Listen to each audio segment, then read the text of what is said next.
这个声音在念易经正是证明的正，解释的是。电脑就是从易经的阴阳01这样演变出来。012进位，现在64位元。还有也要演变成超级电脑 AI 人工智慧。又恐人之不能推演其象，乃别数卦象于传。虽所取较多，实未尽也。且天地间事物，生化无尽期，则分类无尽数，名不尽名，计不尽计。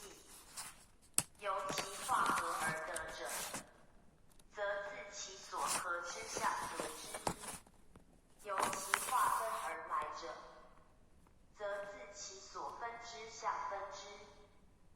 此在人之推之也。如八卦之象，故以天地水火风雷山泽之物名之。而八卦有分合而成者，则将自天地水火风雷山泽之分合而象之也。推之至64卦，384爻，各有所象，有所合，有所